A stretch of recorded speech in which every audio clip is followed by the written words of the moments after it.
Сәлем, қалайсыздар? Қайырлы түн. Біраздан бері эфирден көрінбей кеттім ба?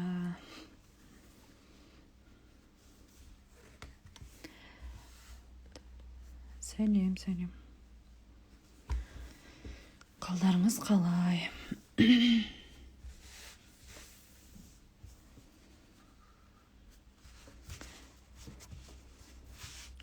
Рахмет өзіңізге де.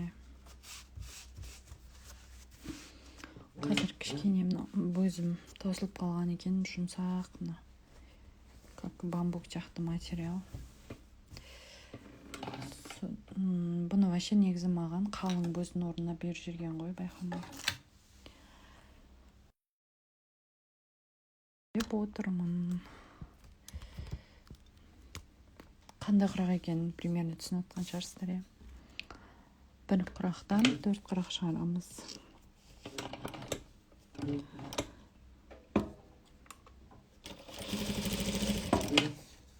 Эфир қатып қалуы мүмкін, потому что мен телефоным слабый болып жүр. Слабый болғанда осы прямой эфирге кірсем, білмеймін, почему-то қатып қалатын болған. Телефон ауыстыру керек ау.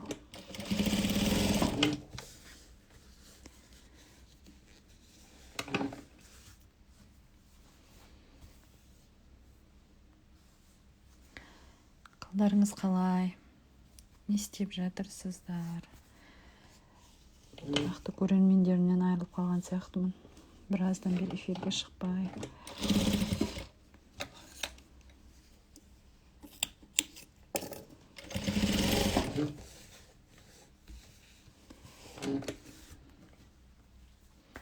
Ортасында центрі 5-5 сантиметр. Ал мынау ленталардың ені 2,5 сантиметр, как всегда. Мен сол бір размермен тігем құрақтың ленталарын. Всегда менде бір размер болады. Ол 2,5 сантиметр. 2,5 қанды ені 2,5 сантиметрлік сызғыш бар, соның бойымен кесілген. Ал лазермен кесетін кезде 2-де 6 қалады, себебі 2 жаны күйеді ғой. Сол күйгенмен 2,5 болып қалады. Солай.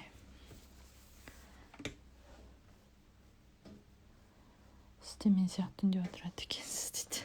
Я, мен түнде тіккенді жақсы көремін, себебі білмеймін, өнімді болады. Сосын мен ұйқым ауысып кеткен ғой, күндізгі ұйқымен түнде ұйқы. Түнде вообще ұйықтай алмаймын. 3-4-ге дейін жатам.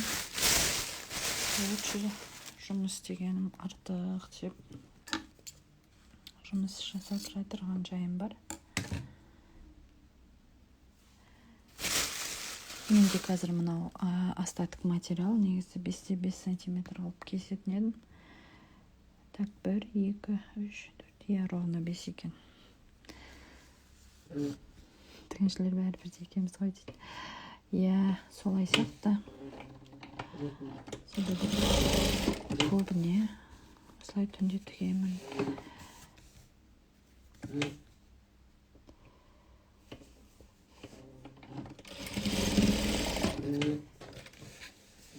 Мен таныстарым да осылай көбіне түнде тігеді екен.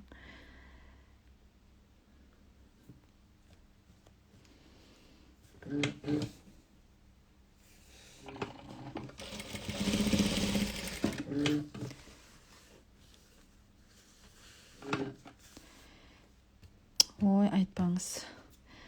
Жаңа жолдасым айтып жатырмын ғой. Менің жұмысым негізі рахат жұмыс қой. Бір кірсең шыға алмай қаласың деп. Жұрттар деген жұмыстан қашады ғой. Кейбір адамдар өзінің жұмысынан қашатындары болады ғой. Бізді керісінше деймін ғой.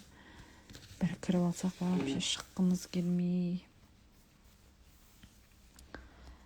Қолың дерт көрмесін, сіңе сәттілік дейді. Рахмет, амин. Прямой эфир әрине сақталады. Біраздан бері эфир сақтамадым. Бізде қазір 1:30 болады екен, Алматы уақытында. Қызылорда лентам что-то деп болып кетті. Қызылорда, Ақтөбе жақтары бұл кезде 12:30.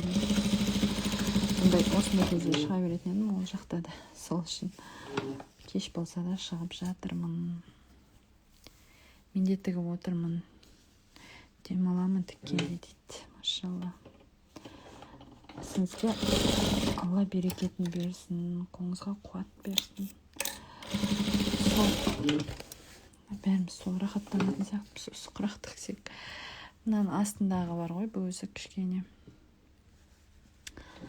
бос боп шамалы құрағым бұлжырап шығып жатыр. Өзіме ұнамай жатыр ғой. Енді амал жоқ, тігу керек болып тігіп отырмын. Бұрыштары өте кішкентай болып қалған сияқты.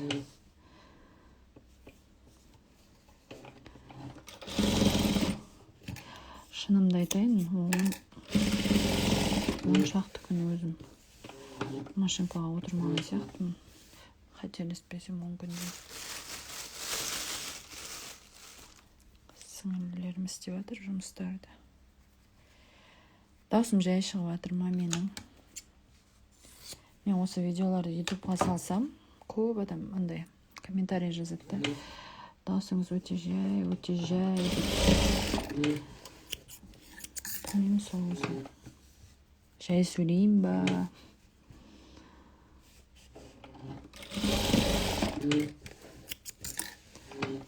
Мына бұрыш слишком кіттай болып қалған емес.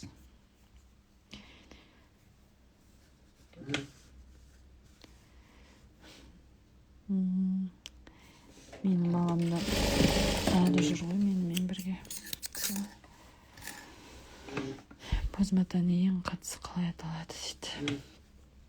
Мен өзім базардан наперник деп сұраймын. Себебі Ақтөбеде сондай мата сататын қыздар балдар солай айтты, наперник деп, өзінің қатысы деп. Қайырлы түн, қайырлы түн. Мен Алматы қаласында тұрамын. Машинкаға майды 1 жылда бір құям, ауыстырып, астын бәрін тазалап. Машинканың майы өзі сызығынан түсіп кетеді ғой, сол уақытта құйып отырасыз ғой, қарап, арасында тексеріп. Ура дейді. Әйгерім.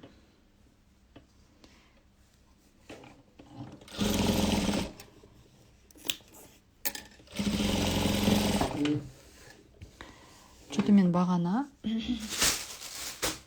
бірінші басында тіккендерім осындай қанық золотистый бұлттан бұрыштар.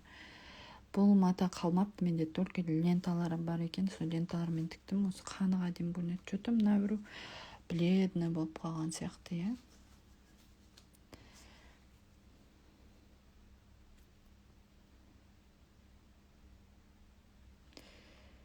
Так. Майы өзі қап-қара болып кетеді, я, 1 жылда. Қалаулымдықтарды неге іздедіңіз дейді. Олар қалаулымдықтар ма еді? Бір себебі бар, іздеуімнің артынан айтам.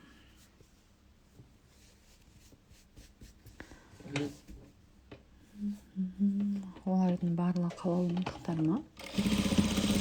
Мен өзім білмедім олардың қалаулымға қатысқандарын.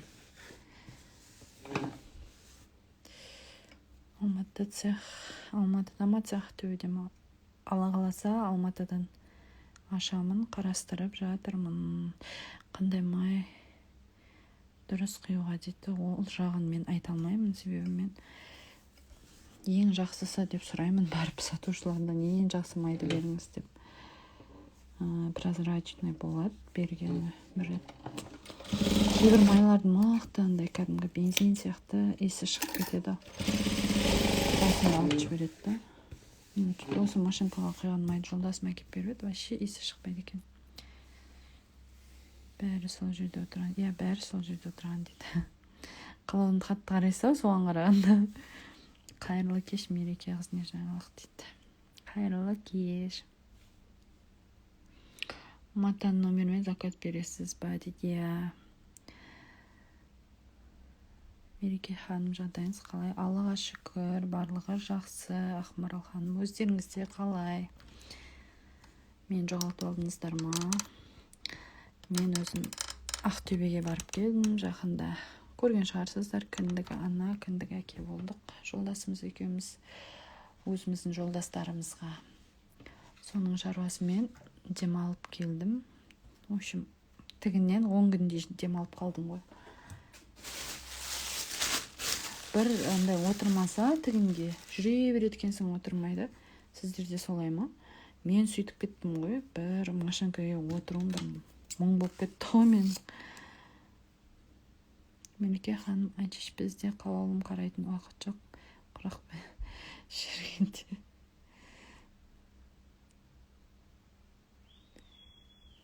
Жүргенде десе. Мен иногда қараймын.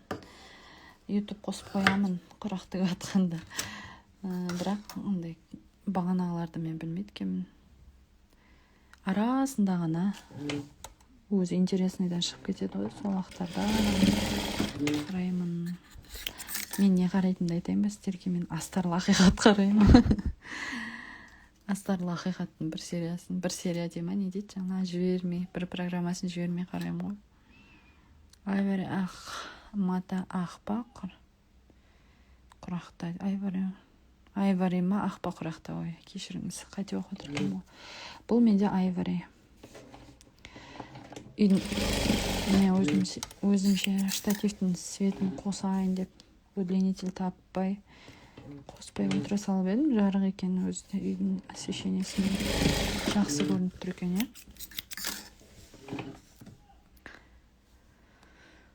Так. Мен іс машинам синтетика материал дұрыс тікпеді, неден екен дейді. Ол жағын білмедім, кешірерсіз. Мен бірдіге алмай қалғам. Шаруаммен 15 күнде демалып кеттім ғой. Уже машинадан қолым шығайын депті. Бір отырсам тұрым келмейді. Мен Тиффани түс матаның номерін таппай жатырмын. Матасындардың сұрасам бирюзовый түсті көрсетеді. Тиффани деген көк түс қой, дейді. Тиффани деген жасыл да емес, көк те емес цвет қой. Мен көп тігем ол цветтен. Жасылға ұқсайды өзі. Суреттерде жасыл сияқты көрініп қалады да. Тиффани деп негізі соны айтатын. Мен өз басым соны айтамын, Тиффани деп.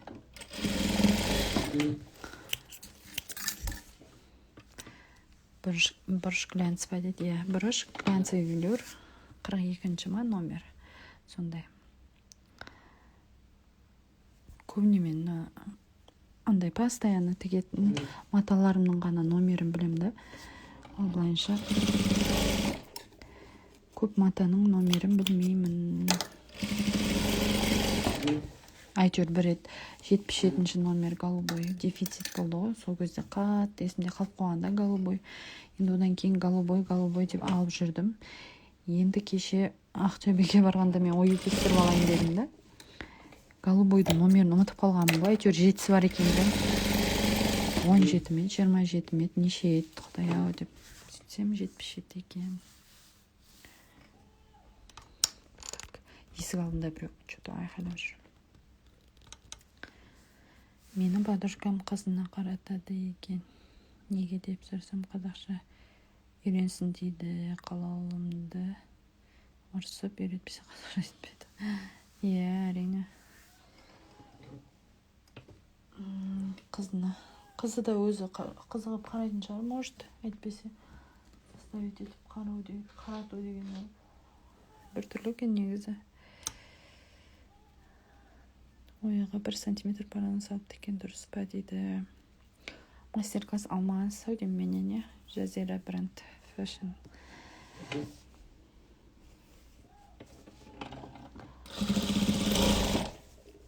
Айтпақшы, мастер-классын акциясы бітуіне 3 күн ғана уақыт қалды.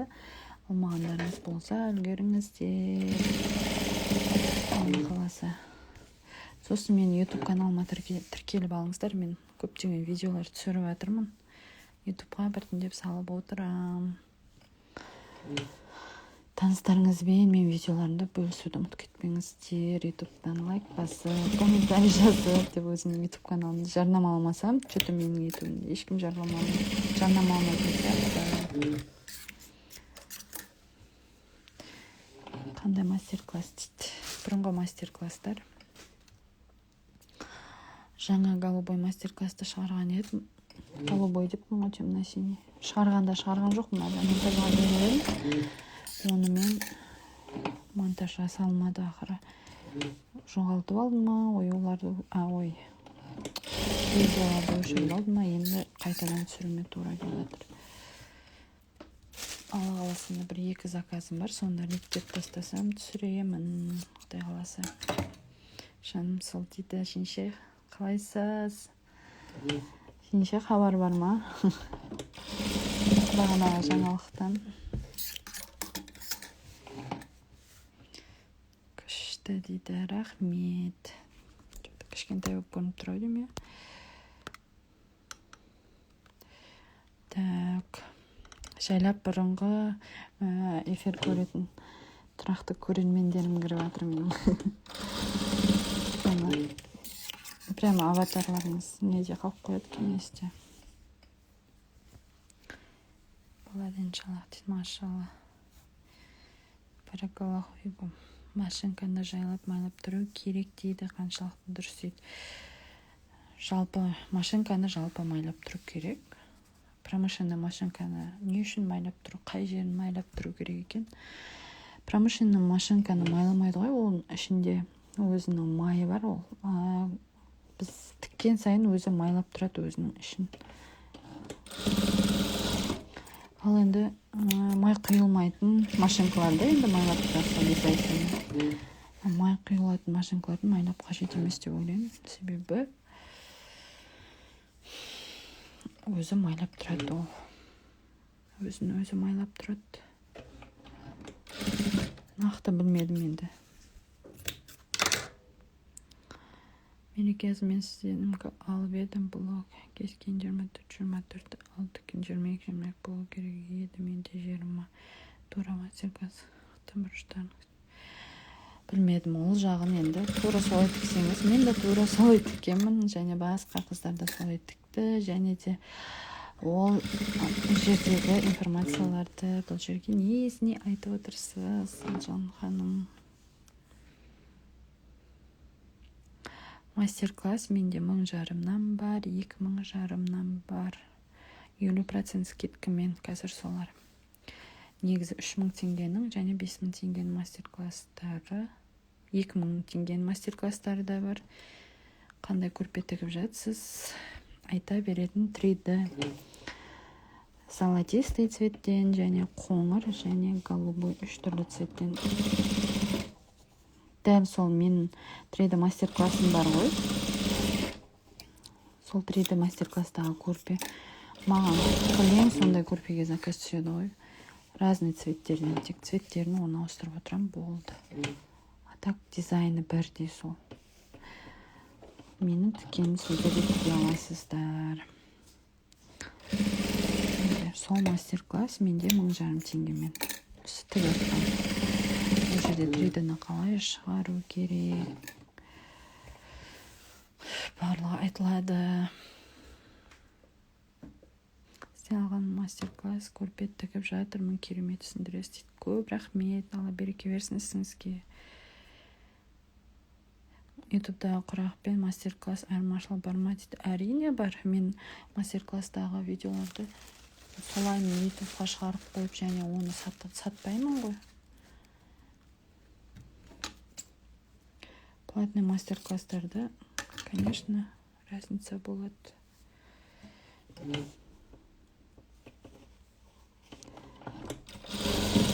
Бірақ көбіне ютубтан мен айлық алам ай сайын.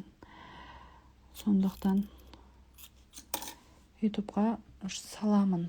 Көбіне жақсы видеолар түсіріп салуға тырысам енді, бірақ қазірді мүмкіндік болмай жүр. Инстаграмдағы видеоларын, прямо эфирларында ғана салып жүрмін. Мен қазір тігіп атқан құрағым 24 сантиметр болады. Осы бір құрақтан мен қазір 4 құрақ шығарам ғой, майда 4 құрақ. Машинкамның маркасы Jack F4 деген.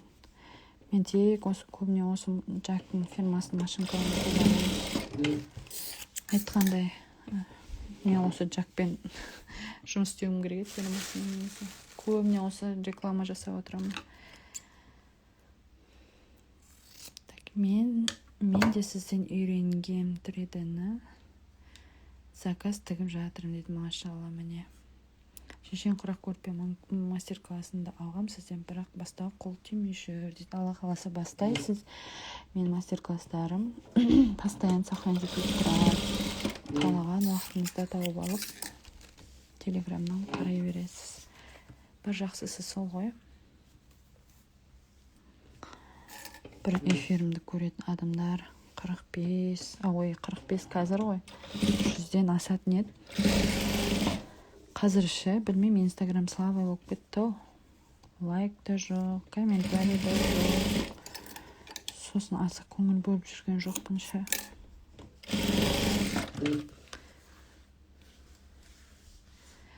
$1,500 қандай көрпе алайық. $2,500 тек біреу ақ менде, ол шешен құрақ сложный көрпе. Қазір содан айтпақшы, офлайн көбісі офлайн курс өткізіп жатыр ғой. 100,000-нан 700,000-ға дейін сол жаңағы шешен құрақты өткізіп жатыр ғой. Менде онлайн мастер-классы бар. Мендегі оның айырмашылығы тек айтайын, флизелен жабыстырылған, және форстарында да айырмашылық бар. Сосын ойын зермен жіп сияқты. Сонымен ойын жегін тіккен.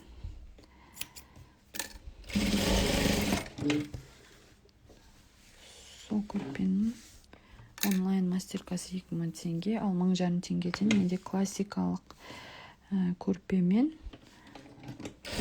3D дизайндағы көрпенің мастер-классы. Мастер-класстар оптым алғанда сол қазір 50% скидкамен аласыз. Оптым солай есептеледі. Себебі оптым алған деген олай есептемейді қазір. Мен оптымды скидка болмаған кезде түріп беремін. Оптым барлығын алған кезде, ал скидка жоқ кезде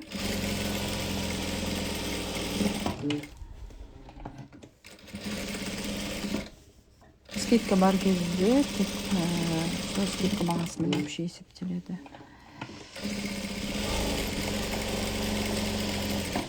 Бітірдік құрақты. Осындай құрақ шықты. Ортасына мен диск материал қолдандым. Негізі мына өзін қолданса да болады, өзінен көсіп қалмағасын мен диск сал жердім. Так, мен де мастер-класс алған заказдар тігіп жатырмын, күшті түсіндіресіз. Алсаңыздар, өкінбейсіздер дейді. Рахмет, Ақмарал ханым. Мен өте ақырын тігем бүгін. Күнімен отырып тек қана 14 құрақ қана тіктім. Ойын ертең тігем, қалай тестеуге болады дейді. Жайлап ол жағын барлығын қолыңыз үйренеді. Ол жағын мойындамаңыз.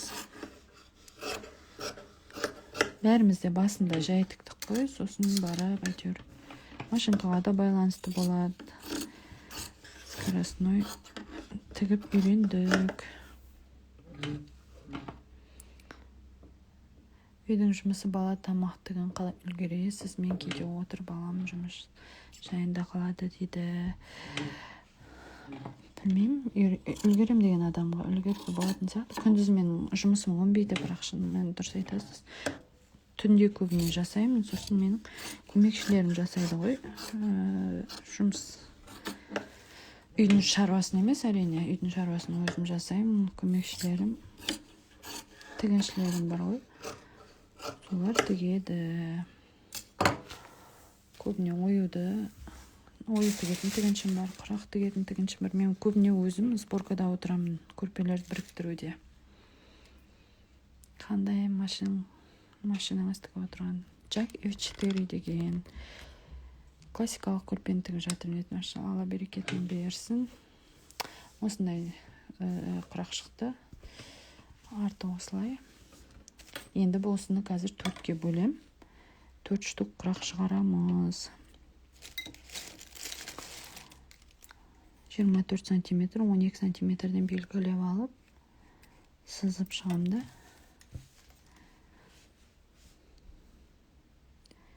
Так. Ортасы 5-5 сантиметр. Ленталар қатары 6 қатар тіктім ленталардан. Және ленталардың ені 2,5 сантиметр. Осындай керемет құрақ шықты.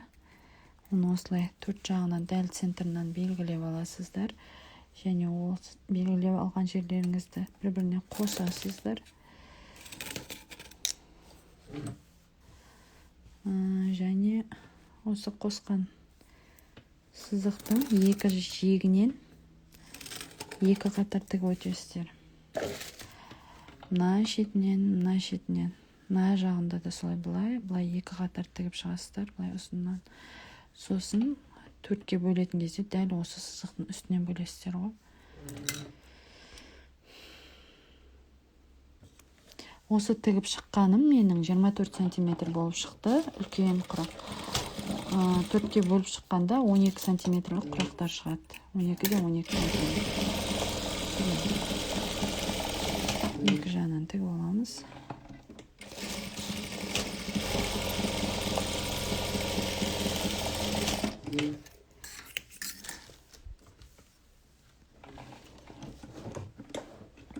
Так.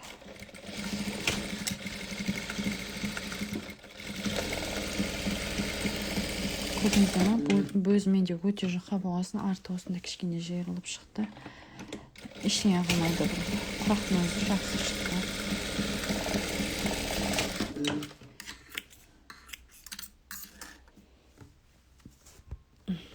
Міне. Осылай тігіп шықтым. Және осының дәл ортасынан кесіп шығамыз. Ол дегеніміз жаңағы сызған жерден сызықтың үстінен кесеміз. Ручкамен сызылған сызықтың үстіне.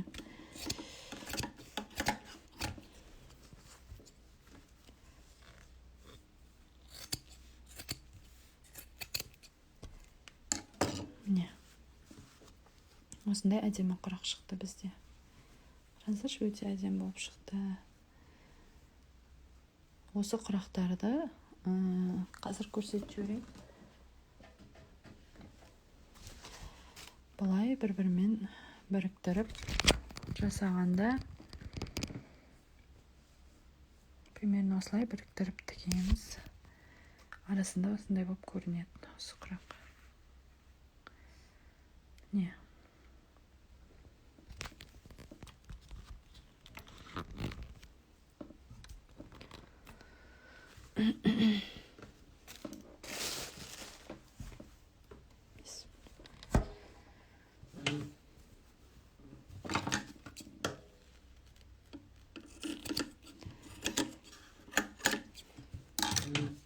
Осылайда кесуге болады.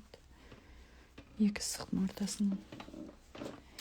Міне осындай 4 құрақ шығады бізден, 4 штук. Ортасында мына матадан болғанда вообще жақсы бар еді, мына өзгеше болып қалды.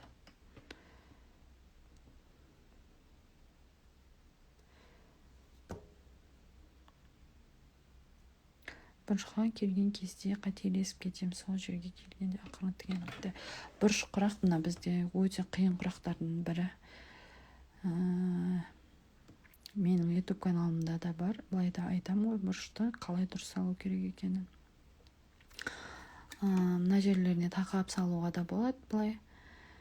Болмаса осылай, мен осылай маған ұнайды. Бүйтіп бұрыштар прям бір-біріне тақалып тұрған онша ұнамайды. Аман сен болыңыз, мастер-класстар күшті, иншаллах мен бастап жүрмін, шынымен де тынық анық түсіндіргенсіз. Қайырлы түн, Аллам тыныштығын берсін. Жиі эфирге шығып тұрыңыз. Жаңа мастер-класстар күтеміз дейді Олжан ханым. Көп рахмет. Ленталарын қолмен кесесіз бе дейді. Ленталарды мен раскройный ножбен кесем, қолмен де кесем, лазермен де кесемін. Алла қаласа осы Алматы қаласынан ала бұйыртса лазерный станокпен жұмыс жасайтын боламыз. Алматы өте қыржыңдалып қапты. Мастер-класс қалай аламыз дейді. Мастер-класс дайректке жазыңыз, немесе WhatsApp-қа шығыңыз. Соңғы постта көрсетілген қандай номер екені барлығы жазылған.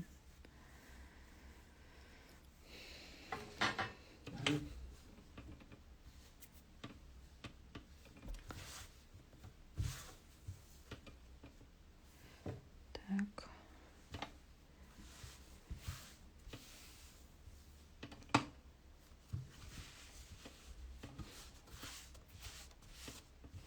Мастер-класста дәл бұлай емес, досконально жаңағы қайта түсіндірдім да, себебі анық болсын деп.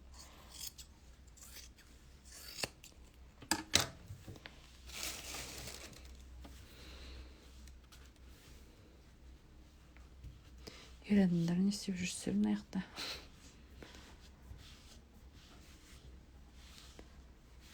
Монтаж жасап дейді.